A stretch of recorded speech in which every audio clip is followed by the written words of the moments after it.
Good evening. Thanks for tuning in. I'm Jake Ward in for Gadi, Schwartz, coming to you from San Francisco. Here are some of the stories we are watching tonight, beginning with a fight between California and Florida over migrants. We'll be back soon. Thank you so much. Take care. Bye-bye. In his first public appearance since being accused of sending migrants to California, Florida Governor Ron DeSantis refused to address the issue head-on today, even after California Governor Gavin Newsom suggested he might be running a kidnapping operation. The field of Republicans running for president now includes former New Jersey Governor Christie for a second time. I've lost. You people did that to me in 2016. And we'll tell you why you should use your head before strapping on Apple's new virtual reality headset. Plus, you'll meet the man whose life's work is creating a 14,000-mile hiking trail along the country's perimeter. The easy part was just like being alone for a couple years, hiking every day. We begin tonight with breaking news out of Virginia. That's where police say 7 people were shot during a high school graduation. It happened in the city of Richmond at the campus of Virginia Commonwealth University. Acting Chief of Police Rick Edwards says 3 of the injuries were life-threatening and 4 were non-life-threatening. Police say they have 2 suspects in custody and do not believe there is an immediate threat to the public. Here's what the city's mayor had to say moments after the shooting. So words that come to mind right now that this is tragic, but also traumatic, because this is their graduation day. The question that comes in my mind right now is nothing sacred any longer? Is nothing sacred any longer? Let's bring in NBC's Dana Griffin. Dana, what do we know about the shooting so far? So we know this started around 5:13 local time in Richmond, Virginia. This was a high school graduation that was taking place inside the Altria Theater located near the campus of VCU. There were some off-duty officers inside that ceremony, also outside of it, trying to divert traffic. They heard the gunshots, and that's when people who were inside and outside started running, some witnesses describing it as fireworks. We know that 7 people were shot, police describing their injuries. 3 of them life-threatening, 4 non-life-threatening injuries. And during this, we heard from several witnesses that a lot of people that were outside ran back into the theater. That created a bottleneck situation and created more injuries. Police say 1 person fell, another person was actually hit by a car, and several others experienced anxiety through this very chaotic situation. What a terrible scene, Dana. And, you know, this is a day when, obviously, the emphasis was supposed to be on those students. How did they find out about what was going on?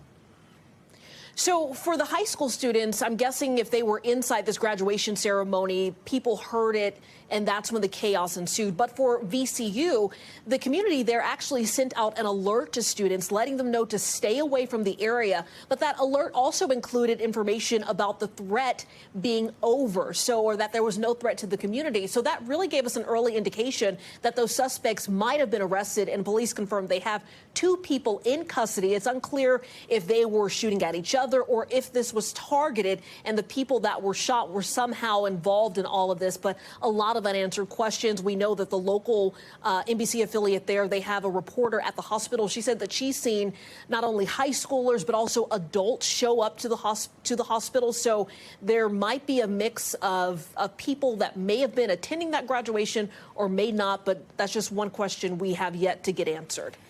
A terrible scene on what was supposed to be a wonderful day. Thank you, Dana, so much. Yeah. Now to the humanitarian emergency at the southern border. Too often it is shaped and probably overshadowed by the sound bites and statements from politicians in Washington and state capitals around the country. But let's just take a second to remember here, these are real people, right? I mean, many of them fleeing from really bad situations. Ser migrante no es fácil. Ojalá ustedes vivan lo que nosotros estamos pidiendo. Sufrimos desde que salimos de nuestro país. Estamos sufriendo. Acá no hay derechos humanos, señores. Aquí hay personas luchando por una página para pasar para aquel lado, por la crisis de nuestro país. We suffer as soon as we leave our country, that one girl says. The new strategy from Republican-led states is moving these asylum seekers from the border to liberal cities around the country. We saw that play out with 2 migrant flights to Sacramento. Most of those people came from as far away as Venezuela. Yesterday, Chicago announced it passed the 10,000 person mark. That's how many people were arriving. They came mostly by bus from Texas. According to Governor Greg Abbott, thousands more are being driven as far as New York, Washington, Philadelphia, and Denver. And the governor is not stopping there. In an email to supporters, Abbott actually polled them and asked which sanctuary city should migrants go to next.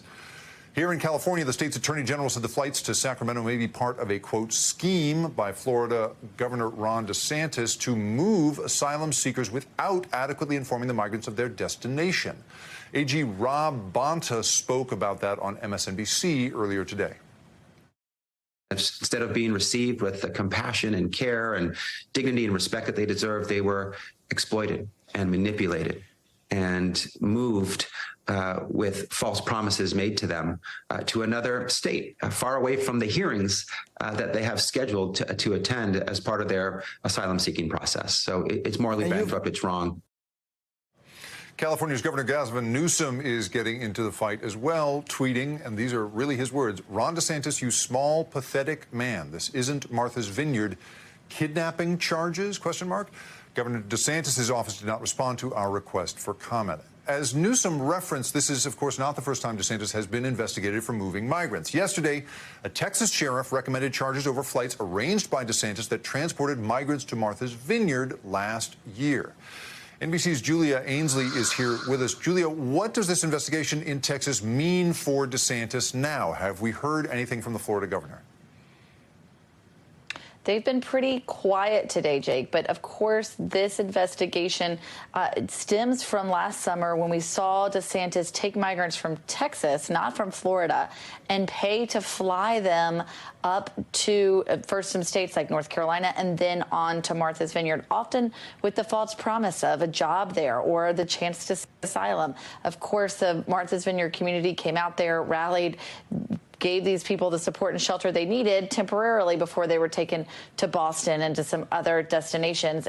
But what we don't know is what exactly is criminal about this and who might be charged in that investigation. It may come down to the people who were there who may have intentionally misled some of these migrants that led them to get on those flights. And there are parallels with what's going on now in California, because, again, based on what we're hearing from the AG and from the governor in California, they say that some of the migrants who they've met so far on the Friday and Monday flights say that they were also misled, that they were approached by two women speaking broken Spanish, telling them, if you just get on this flight, you come to California, there will be jobs waiting there for you. And they said that these flights that they've now tracked back did originate in Florida. But again, the migrants didn't. This is Governor DeSantis coming into another state and solving their migrant problem by taking them elsewhere. Really a way to get into the immigration debate and engage in a political fight here.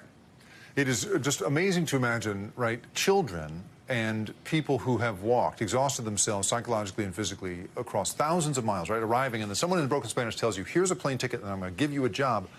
I don't understand how anyone would be able to see through that and understand that they were part of some sort of political gambit here. So, I mean, this is the part that confuses me, Julia, and maybe you can help me, right?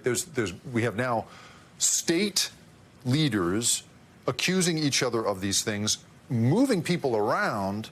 I mean, define for me trafficking versus kidnapping, and whether this comes under federal charges. Could somehow Governor Newsom in California pursue under California charges? What could the the legal fallout look like in this mess? It's really unclear, and today Governor Newsom tried to take a piece of a federal kidnapping statute and tweet that out, saying maybe there are kidnapping charges here because these people might have been forced against their will. Of course, in Florida, or at least based on some comments that Florida officials gave Fox News, they say that the migrants did actually sign waivers, that they knew what they were doing when they got aboard that plane. So exactly how that shakes out legally is unclear, but I think you make an important distinction here about federal versus state law. Really, immigration is a federal issue. And so for a lot of states that want to play in this for political reasons, there's really only so much they can do to influence the immigration debate. They're not coming up with new policies. They're not coming up with new ways that migrants might be able to apply for asylum or be ineligible for asylum. Really, it's the transport of migrants and the way they're treated when they arrive places and the resources they're given are really the ways that local and state officials can even get involved in this debate at all. And this is really a new thing we just started seeing last summer, starting with Texas Governor Greg Abbott, where they started to pay for the transportation of migrants. Some of the migrants I spoke to when I was in El Paso right before Title 42 lifted, when the numbers were at record highs, said they wanted to get on one of those buses just to get to another city where they thought they might be better taken care of. There were migrants there sleeping on the streets because those border towns were so crowded. The difference, though, is it's not a strategy that is humane, because oftentimes people show up and they aren't taken care of. They don't know where they're going. They don't have jobs, and they are going there under false promises. So any investigators, any AGs will have to be looking at exactly what these migrants were told. So those interviews and that evidence is key to try to building any case here. It is just extraordinary to me to see these images of people literally limping to the border. You, in your coverage, right, covering this as a Homeland Security issue and a national, issue of logistics and law, and then at the same time you have politicians treating it as a political tactic. I don't know. I can't quite get my mind around it. Julia Ainsley, thank you so much for being with us. The 2024 Republican primary field continues to grow today with the entry of former New Jersey Governor Chris Christie. He announced his presidential campaign in New Hampshire earlier today, hitting directly on his opponents, particularly former President Donald Trump. We have pretenders all around us who want to tell you, pick me, because I'm kind of like what you picked before, but not quite as crazy. And that's why I came back to New Hampshire to tell all of you that I intend to seek the Republican nomination for President of the United States in 2024, and I want your support.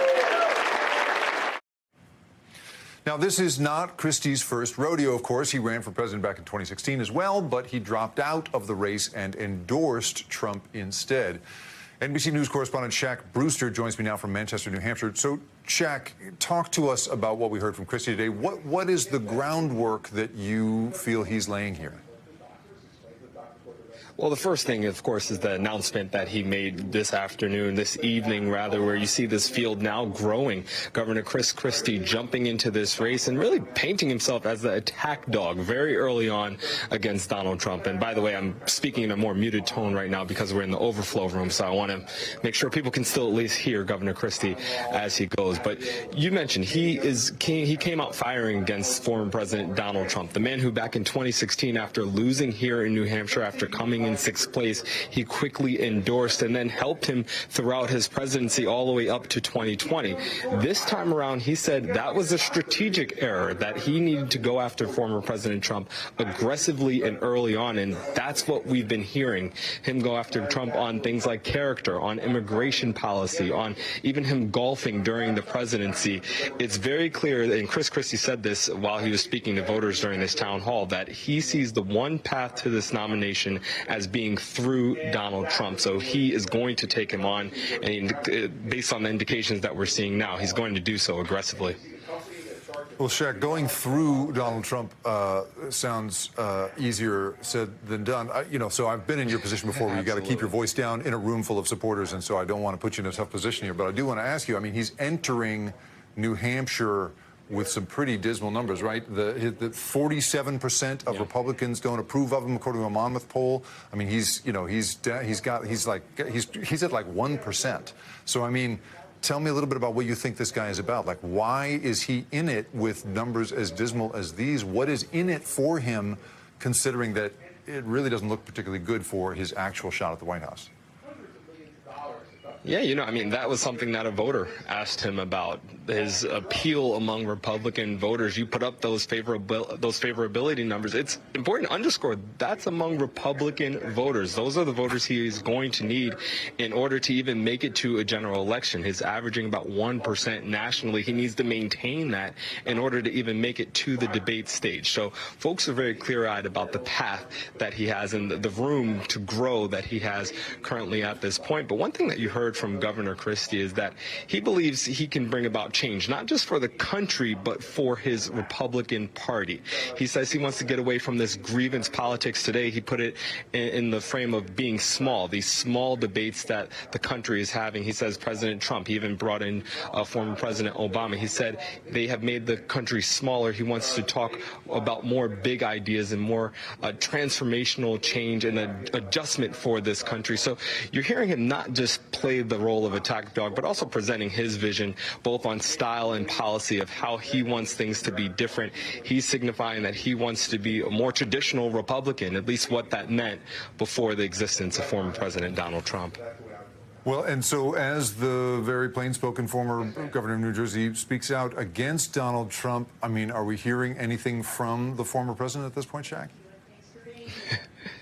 We have not heard from him directly in terms of being on camera, but he has used his social media platform to respond or at least pre-butt this announcement from former Governor Christie on Truth Social. He said that he needs to put people in check, put them in their place, so to speak. He somewhat dismissed Christie's announcement by keeping his attention on Governor Ron DeSantis, saying that Christie will eat DeSantis's lunch, trying to use this as an opportunity in the words of the former president to show that DeSantis is not as strong of a second place contender, is not as strong as a challenger as it was once thought several months ago. So that is kind of the frame that you're hearing from former President Trump. I should also note that he's launched a new nickname against Governor Christie. It's now Sloppy Christie. I make that note because when he was here in New Hampshire a couple of months ago, he made a point to say that he didn't get a nickname in 2016. That clearly is changing this time around, but I think he's definitely on the former president's radar. What impact that'll have, I think we have to wait until the next rally, that next on-camera appearance, to really see how top of mind Governor Christie is on the mind of Donald Trump. Shaq Brewster in Manchester, New Hampshire for us. Shaq, thank you for keeping your voice low, and thank you so much for being there. We've got some big stories from around the world to get to next. More than 15,000 Ukrainians were forced to leave their homes after a dam was blown up, and its proximity to a power plant has a lot of people worried. That is just ahead, so please stay tuned. Now let's take a look at some of the news making headlines around the world. We start in Haiti, where people are reeling from back-to-back natural disasters. Today, a 4.9 magnitude earthquake struck, killing at least 4 people and injuring dozens of others. And this comes after an intense weekend of flooding that killed at least 50 people and flooded over 30,000 homes. It's a tough start to wildfire season in Canada. Fire officials say they are fighting over 100 fires at once. It's also polluting some of the air here in the U.S. We've seen a number of air quality advisories in states along the northern border. Yesterday, smoke could be seen in the skies as far south as the Carolinas.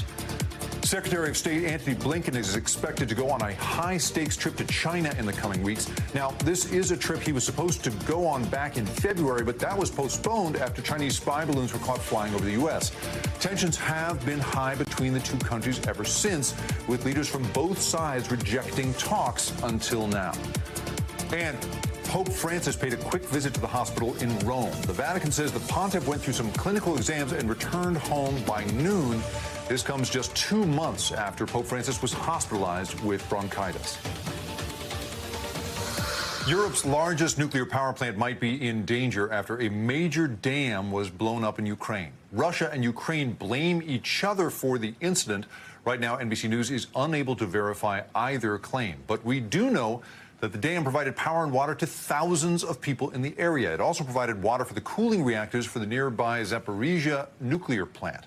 NBC's Molly Hunter has more. Tonight, water still racing through the Kakhovka Dam in southern Ukraine. Entire neighborhoods in Kherson flooded. Rescuers evacuating more than 1,000 people.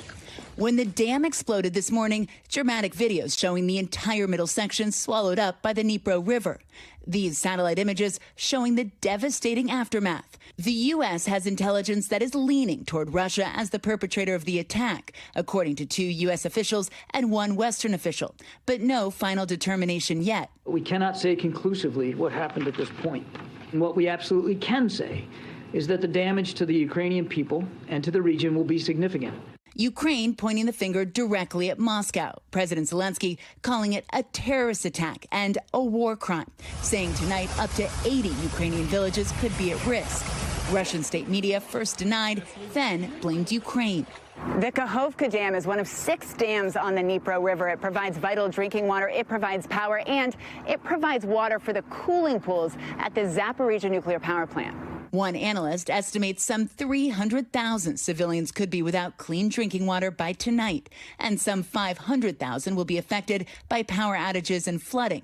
Tonight, Ukraine's nuclear energy chief telling NBC News the Zaporizhzhia plant occupied by Russia has enough water for now. There is no immediate threat in that, and the level is normal in their presence on site, and this is my biggest concern. They just showed us today what they can do, and that they do not stop. Meanwhile, tonight, the Washington Post reports that 3 months before the attack on Russia's Nord Stream gas pipeline, the Biden administration learned from a close ally that the Ukrainian military had planned a covert attack targeting it.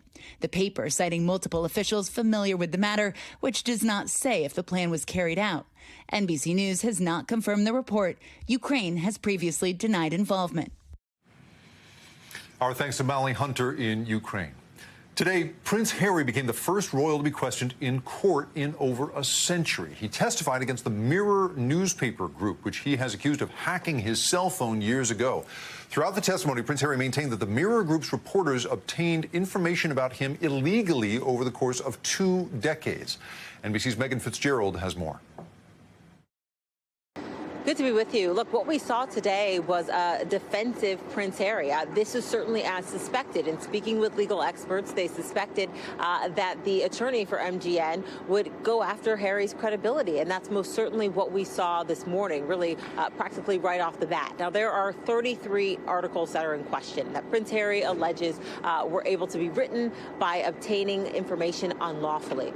And so we saw this morning the attorney for MGN, Andrew Green, asking Prince Harry if he actually read all 33 of those articles, to which Prince Harry responded he couldn't remember. So then, of course, that opens the door for the attorney, Mr. Green, to ask, well, then how is it that these articles impacted you so much if you don't even remember them? And Prince Harry then went on to say that every single article written about him caused him distress. We heard from the attorney really honing in on Prince Harry and asking him, well, what evidence do you have to suggest that these articles were written unlawfully? And Prince Harry pushed back and said, look, that's a question that you're going to have to ask the journalists who wrote them. And he also went on to say that, you know, he's a witness and it's not his job to really deconstruct those articles. It was certainly a difficult day for Prince Harry. He will be back again tomorrow. The judge tells us that he suspects Prince Harry's cross-examination should end by midday, but then his attorney wants the opportunity to question him. So we know that there's at least 1 full day left of testimony from Prince Harry before this trial moves forward. Back to you. Megan Fitzgerald reporting. By the way, this is interesting. The last time a senior royal stood up in court was 1891, when Edward VII, then the Prince of Wales, gave evidence after one of his opponents in a card game was accused of cheating. Over 200,000 French protesters took to the streets today in what appeared to be a last-ditch attempt to resist the government's decision to raise the age of retirement. In some of the bigger cities like Paris, protesters battled somewhat with police, but unlike in previous days, the incidents were far and few between. NBC's foreign correspondent Matt Bradley has more. So a full day of protest, the 14th day, opposing Emmanuel Macron, the French president's effort to try to increase the age of retirement from 62 to 64. That just ended just a couple of hours ago here in the southeastern part of Paris. This is Place d'Italie. This used to be just a little while ago filled with protesters. We saw today a similar style of protest that we've been seeing 14 times since January, all of it, again, opposing the increase in this retirement age. Now, protesters here were actually smaller in number than we've seen before, and that's because, in many ways, for lack of a better word, this was the most hopeless of the protests. This was the one that came after this law was actually promulgated. So for the most part, for the other 13 protests, it was opposing legislation. And now what we're seeing is protesters who are hoping against hope that there will be legislation introduced in Parliament on Thursday, day after tomorrow, and that will actually pass a new law that will reverse the law that was passed in April that essentially increased the age of retirement, following right along with Emmanuel Macron, the president's wishes. Now, there was a lot of anger with how President Emmanuel Macron did that. He didn't really actually push for a vote in Parliament, and indeed, Parliament and the general public are opposed to increasing the retirement age.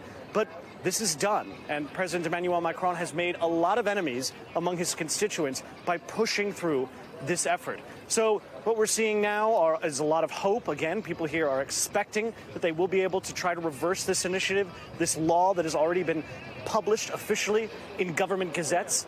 But they're also hoping that this movement, the solidarity, the energy that they've been seeing for the last 14 days of protests ever since January, will mobilize into something more, that it will actually become much more of a movement opposed to Emmanuel Macron himself, a presidency that many here consider to be imperious, and his efforts to try to liberalize and, well, looking at it from the United States, reform the economic system in France, the same economic system that has undergirded a social system that has really defined French economics for generations. That's something that many folks here are worried is now under threat, and they're willing to take to the streets day after day to oppose it. Matt Bradley in Paris for us. Matt, thank you. Coming up, the SEC is putting the pressure on crypto companies. The chair even calling the industry the Wild West. But first, you really do have to see this. Deer gone wild. In New Jersey, a deer went for a dip after crashing through the front window of a home and wreaking havoc. Watch this. Deer crashed through my window. What the hell? No, not in the pool! The deer appeared to be fine after it swim, so animal control let it go. The homeowner and her family, however, will be paying big bucks. I'm sorry, I had to. Big bucks to fix all the damage. We'll be right back. Welcome back. Let's get you caught up in just 30 seconds. In Virginia, 7 people were shot outside a high school graduation ceremony. Police say 2 people are now in custody. We will bring you updates as we get them. In Ukraine, a dam was destroyed, forcing thousands to flee their homes. And here's the thing, it's pretty close to a nuclear power plant, which has many on edge. Russia and Ukraine are blaming each other for the attack. And Prince Harry testified in court today against Britain's Daily Mirror tabloid newspaper. He says the paper obtained info about him illegally. The Mirror Group denies those claims. In Florida, calls are growing for the arrest of a woman accused of shooting and killing her neighbor, all in front of the victim's children. Civil rights attorney Ben Crump says Ajike Owen's kids were playing near their home in Central Florida last Friday when an unidentified white woman began yelling at the kids to get off her property. Crump also says the woman was yelling racial slurs at the children. When Owens later went to speak to the neighbor, police say she was shot through the front door. My daughter, my grandchildren's mother, was shot and killed with her 9-year-old son standing next to her. She had no weapon. She posed no imminent threat to anyone. Come on. MSNBC anchor Lindsay Reiser is following this story for us.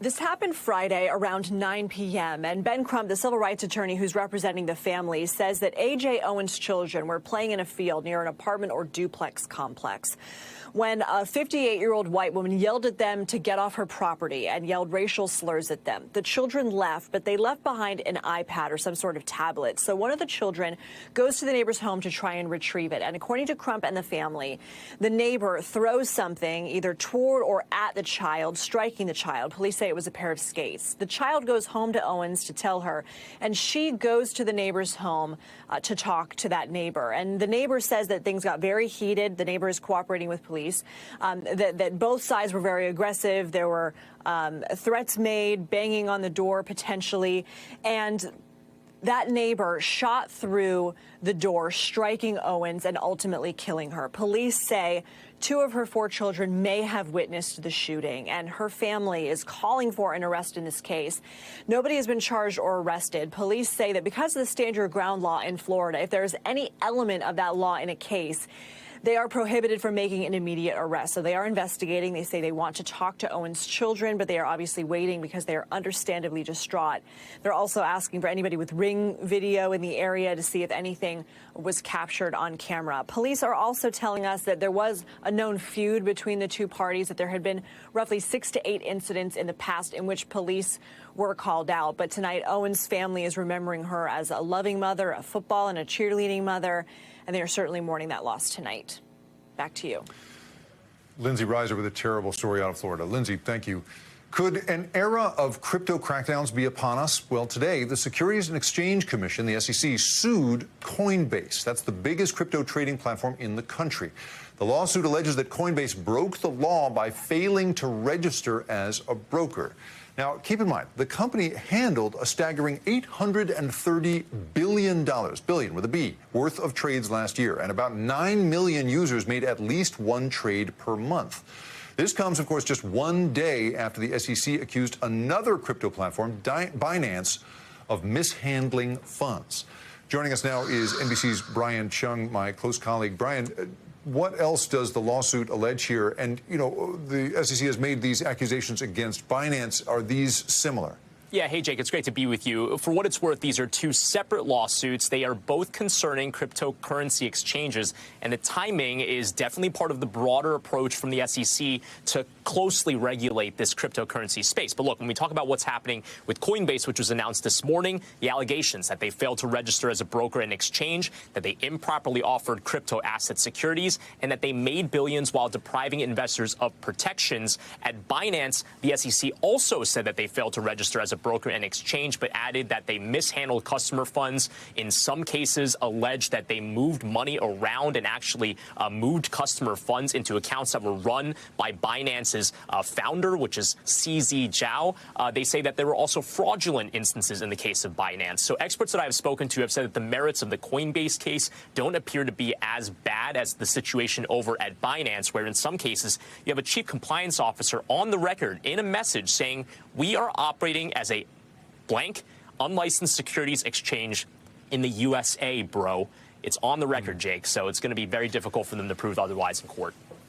On the record and with the word bro in it. Brian, you know, we've obviously seen, you know, the SEC has put out videos in the past sort of warning people to look out for around crypto, and we've seen some legal actions, and you know, against celebrities who endorse them, that sort of stuff. But I mean, you said the word broader. Do you feel that this is the beginning of a true broader crackdown on that crypto space? Yeah, well, here's the thing, Jake, right? When we talk about the complaints that the SEC are lodging, and again, these are going to get litigated. These are 2 firms that have the ability to take this to court and have intended to do so. But what the SEC is alleging is not just that the exchanges themselves were unregulated, but that in some cases they were offering unregistered tokens that really needed to be registered by the SEC. Translation, it's not just the exchanges that the SEC is trying to address here, but it's the underlying cryptocurrencies that are traded on these platforms. So again, when you target the heart of the cryptocurrency community, which is the exchanges by which people trade, broker,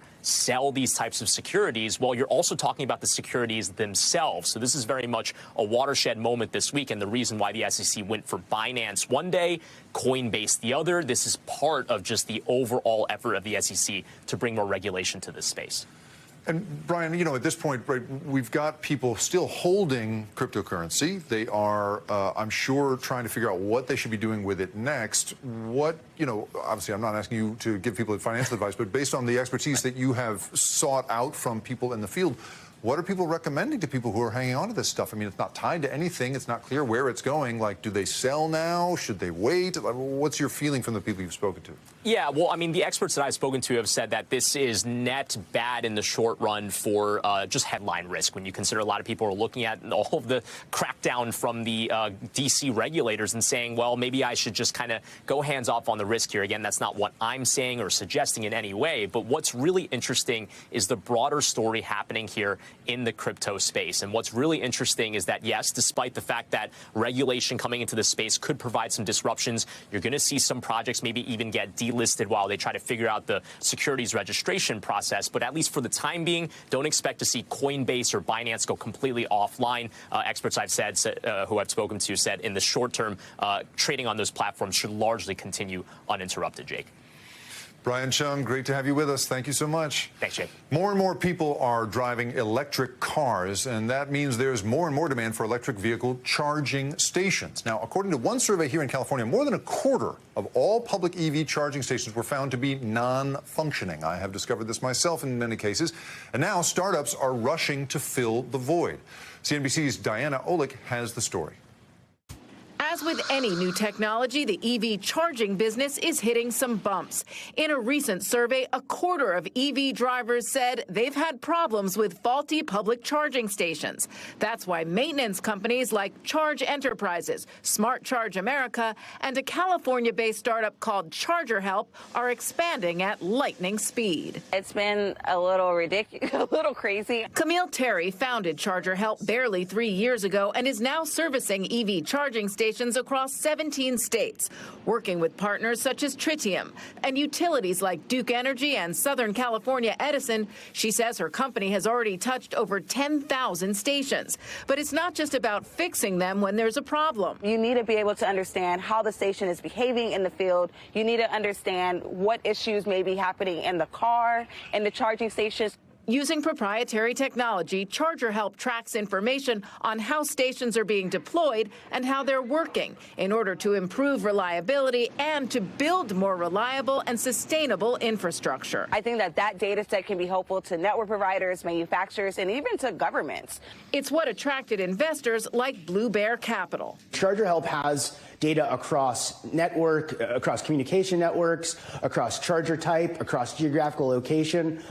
All of these sort of components and issues and factors play a large role in determining why or how a charging station isn't working. In addition to Blue Bear, Charger Help is backed by Energy Impact Partners, JFF Ventures, Exelon Foundation, Autodesk Foundation, and LA Clean Tech Incubator. Total funding so far, $21 million. CNBC's Diana Olick. Diana, thank you so much. When we come back, you have heard of the Appalachian Trail, just over 2,000 miles long. Well, next, we're going to introduce you to the 14,000-mile Perimeter Trail and one man who's about to hike it for the second time to create a path for others. We have a highway system, and you can drive across the country if you like. I think it's reasonable that we also have trails that mimic that kind of system.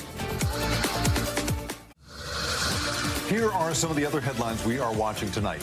In a shocking turn of events, the PGA and Saudi-backed Live Golf just announced a merger, putting an end to their bitter rivalry. The PGA Tour Commissioner saying that the deal would benefit the sport. South Florida police arresting 3 suspects in that Memorial Day shooting that left 9 people injured, including 3 children.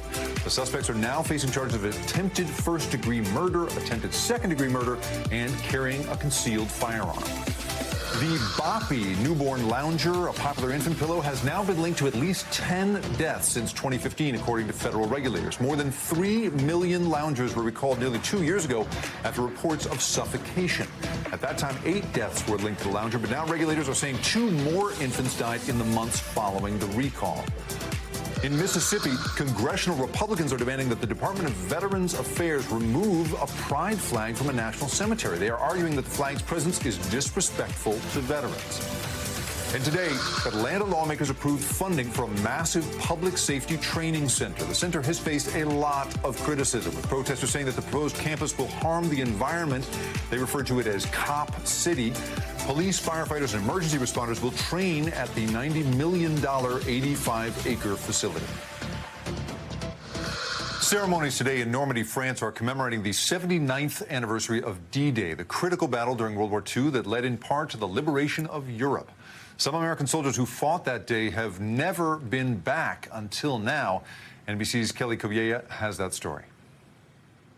They are part of the greatest generation, many of them teenagers when they signed up to fight, now back all these decades later to see the places and the people they helped to liberate. And for one vet, to visit an old friend. I've been wanting to come here, though. Richard Rossi has waited 79 years for this moment. These should be right there. Back in Normandy for the first time, finally talking to his best friend, Bob Bailey. And I heard those birds chirping, and I feel like he's talking back to me. Yeah. You believe he's here with you now? Yes.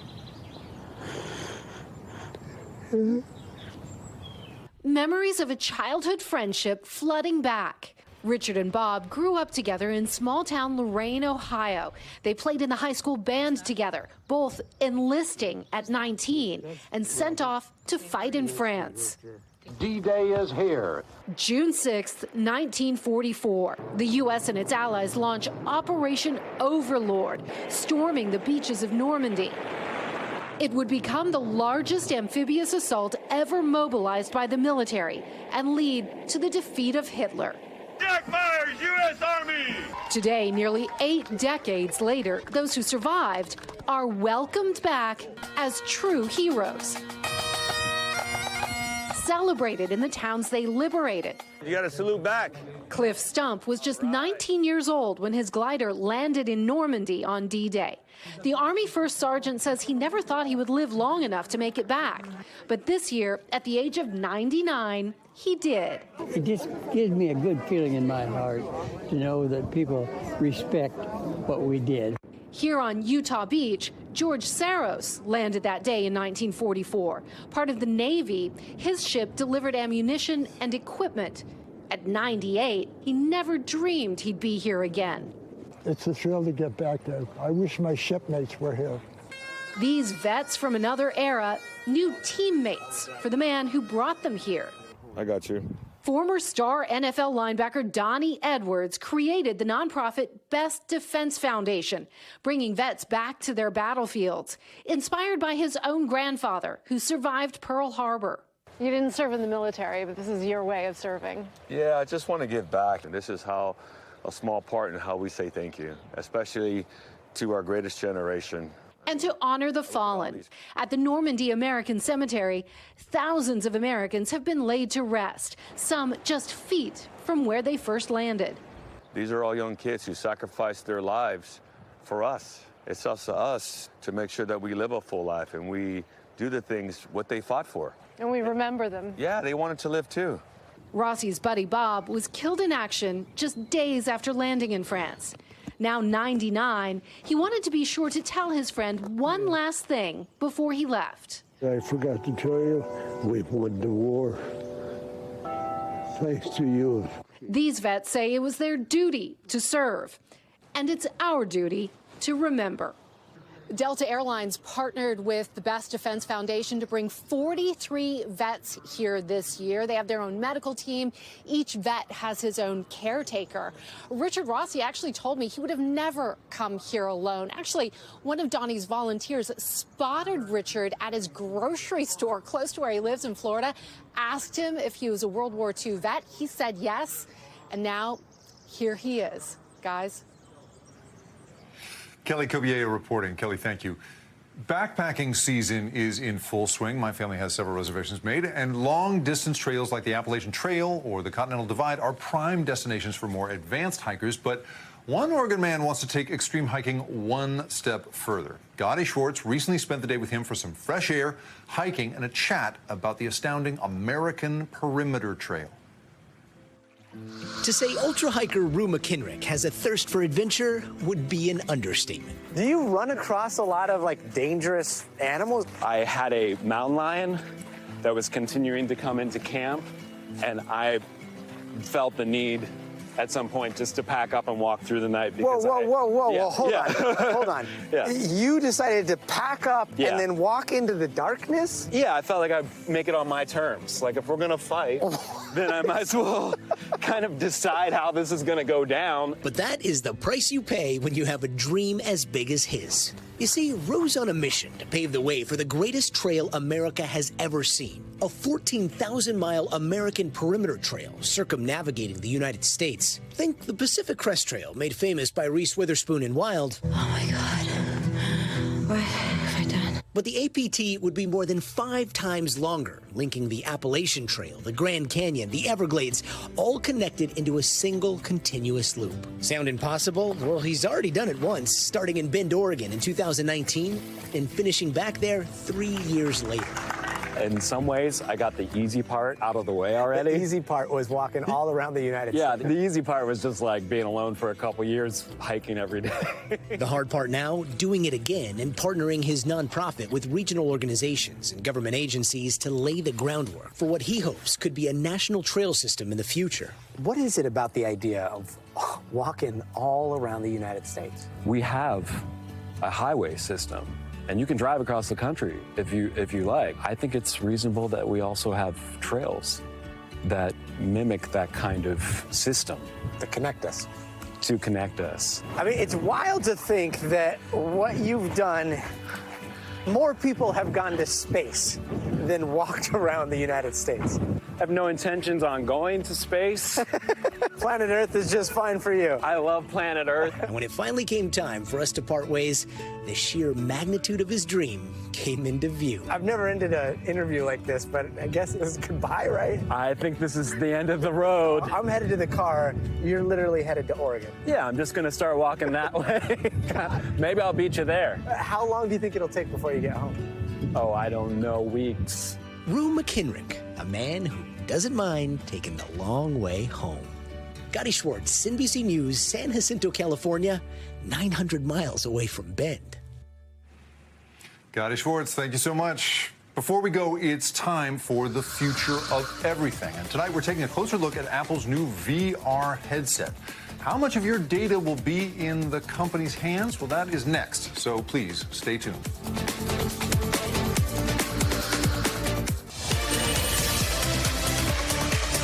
The internet is still buzzing about Apple's new VR headset, and why wouldn't it be? I mean, I was at the launch event. It really did promise to be a portal into the future. This is what essentially you would see when you put on the headset. Apps right in front of your eyes. But in order to use this kind of technology, the question is, how much of our personal data are we giving away to the companies that make it?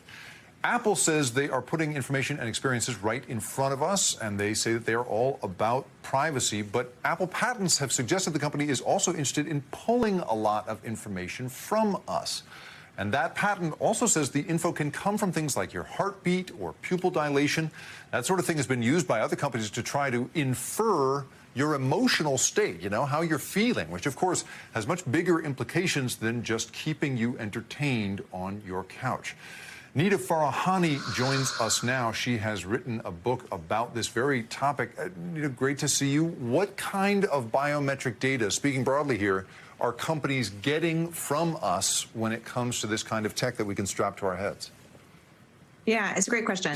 So it's an evolving landscape, so we don't completely know everything that they're able to get from us. But it's clear that between the cameras that are being used, as well as the sensors, that's picking up everything from eye tracking information to hand gestures, interpretations of facial movements, much of which is being used to try to infer our mental states, our brains and mental experiences, what we're thinking, what we're feeling, how we're reacting to information.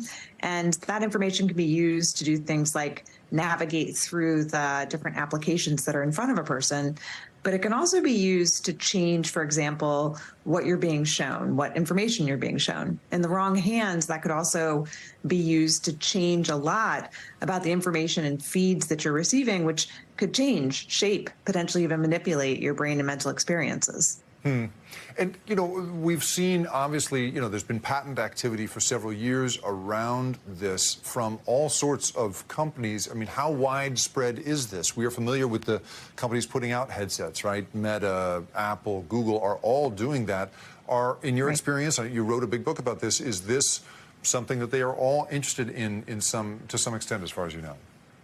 I think so. I mean, if you look at the way that all of the different companies are using our data in order to do things like advertise to us or learn better our behaviors, mental experiences to figure out how to keep us on devices or how to keep us spending more time using their products or services, and then having more time that they can actually present different advertisements to us as well. A lot of that information is being gathered, being sold to other companies, being sold to the highest bidder, potentially also being used in ways to inform things like what data brokers use it for. So for health insurance information, for employment information, you know, different ways of tracking and quantifying individuals and using that information for far more than just whether or not you navigate through a screen. Now, Apple claims that they're going to be privacy enhancing. They say that, for example, the new eye tracking information that they're picking up, which, according to some of the patents, does everything like detect what your automatic reaction is to different information that they present to you,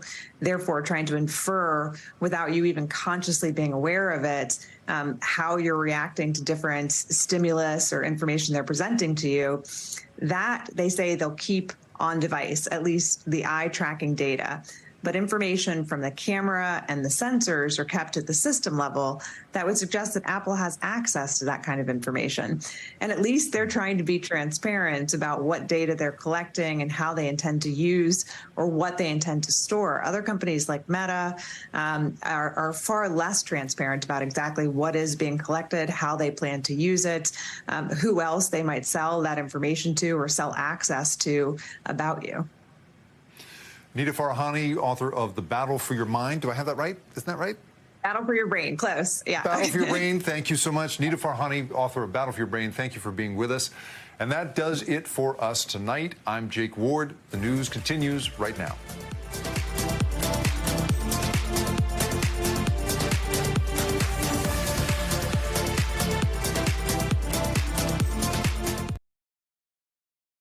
Thanks for watching our YouTube channel. Follow today's top stories and breaking news by downloading the NBC News app.